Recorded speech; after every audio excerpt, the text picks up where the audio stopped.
up, butterflies? My name is Cyn Alexander, and you are tuned in to my very first YouTube. I am a completely independent author. I have 11 books under my belt, and I'm still going strong.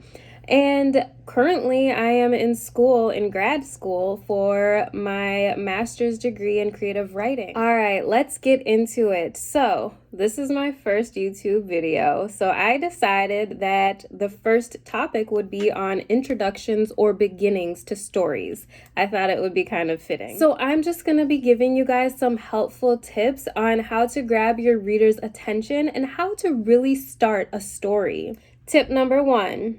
You want to make sure that you grab your reader's attention right away. So really the first sentence is extremely important. I think that is something that authors tend to overlook. You definitely want to make sure that your first sentence, your first paragraph, your first page is something that's going to compel your readers to flip the page and keep going. And no, your first scene does not have to be explosive. It doesn't have to be a bunch of drama. It doesn't have to be super high stakes. It can start off slow, but still grab your reader's attention. The point is to really just start your story with a little bit of mystery. Keep your reader guessing. Make them want to know what happens next. You can start your story out with a man was running down the street in a pink dress. It's silly, but guess what? It grabs your reader's attention. Your story could also start out with a drug deal. This might seem simple, or it might be pretty average for people, especially that write in the urban fiction industry. But starting off with something like that allows your reader to see what kind of story they're getting into. But it also makes them ask the question, well, why is this drug deal happening? Who is who in this situation?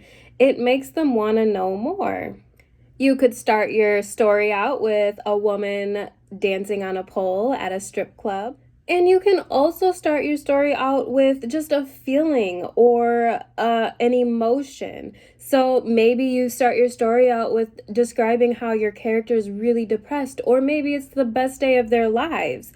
Either way, the reader's going to want to know why. So right now, I'm actually going to read you guys an example of an introduction that I did for a short story that I did for my master's degree. This was actually my first assignment in my master's program. And ironically enough, the topic that I was studying was introductions. So I had to really make sure that my intro was spot on and that my mentor liked it. Luckily, he did, I think. I'm just going to read the first paragraph. It's just a few sentences long. And that way you guys can see an example of a introduction that literally it doesn't have much context. It doesn't have much drama or anything like that, but it still allows the reader to wonder what's going on, what did they get themselves into, and what's going to happen next. Surviving Mondays was the greatest struggle of adulthood. Of course, everyone joked about hating Mondays, but the amount of effort it truly took to make it through the godforsaken day was not appreciated. The day looped on a never-ending cycle that always ended with the promise of returning. The daunting guarantee of a new week should be exciting and motivating.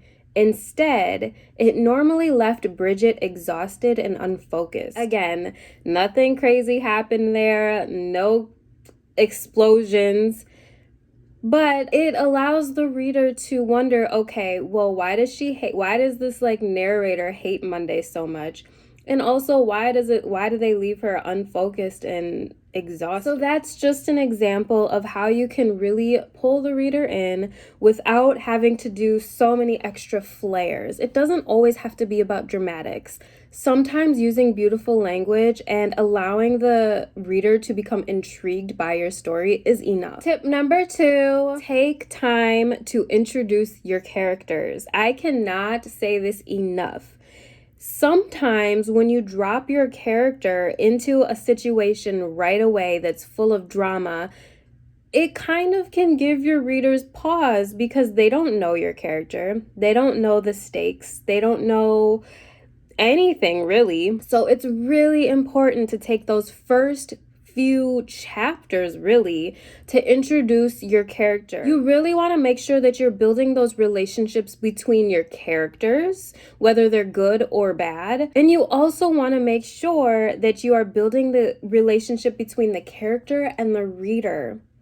When your reader starts to really care about what happens to your character, then you know you've succeeded. So the first few chapters really are all about getting to know your characters. Don't throw all the information out there at once. Slowly submerge your reader into the narrative, but you want to make sure that they really, really get to know your characters. I cannot express that enough. You want to make sure that you're explaining your character's current feelings. As soon as the reader is dropped into the book, you want to make sure you give some inkling as to how the character is feeling. Are they happy at that moment? Are they sad? What is their situation? Can it be improved upon? Again, is it the best day of their lives? You just want to make sure that you're really allowing the reader to understand the mental state of your character. Tip number three is actually going to be one that might not be for everybody. It's something that has helped me before.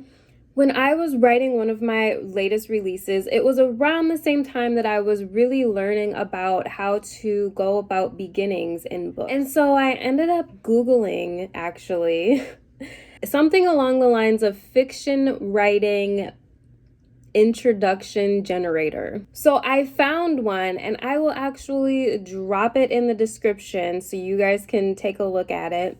That basically what you do is you put in a little bit of information and you hit generate, and you can do it as many times as you want until you find one that you like, but it gives you like the first sentence of a book. So basically it's like a writing prompt. So I had to do it a ton of times to kind of figure out how I wanted to start the story, but I finally found one that worked. And literally, I'll read it to you guys right now. I switched it around so it was my own. So the generator really just gave me inspiration.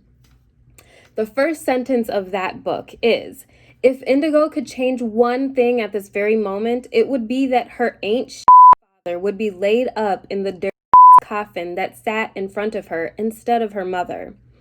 The generator said something really general, like, I wished my father wasn't dead, or it said something along those lines. But again, it sparked inspiration for me. So honestly, I highly recommend, if you really just don't know how to start your book, maybe you know the scene that you want to start your book in, but you just don't know the first sentence or how to like go about it, try using the generator in the description. I promise it'll at least spark some inspiration for you. Tip number 4.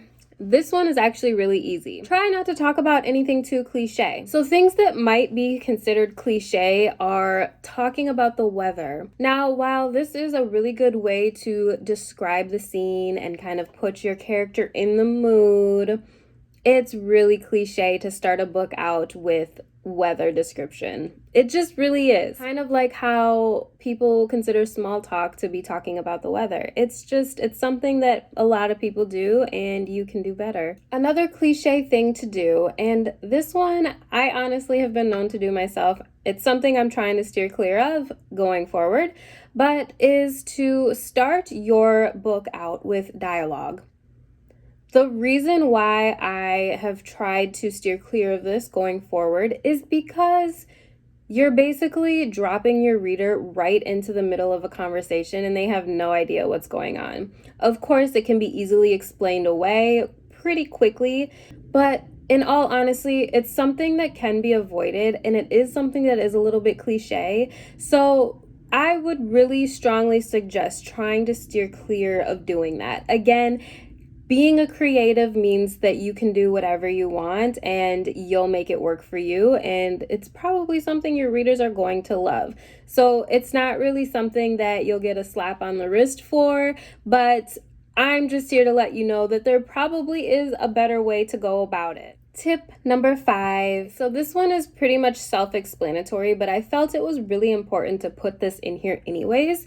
within the first chapter, really the first couple of pages, you want to make sure that you're putting the story in motion. When you begin writing, you should hopefully have an ending in mind. If you're freestyling, it's okay if you don't, but you kind of know where you want your characters to go. So it's really important to make sure that you put everything in motion. Set your characters up to move forward. You don't want to take a few chapters to have your characters be stagnant. Although you want to make sure that you are taking the first few chapters to introduce your characters and get everyone familiar with everyone, you also want to make sure that you're doing it in a way that allows your characters to move forward with the narrative. All right, so that actually wraps up all of my tips on how to begin a story.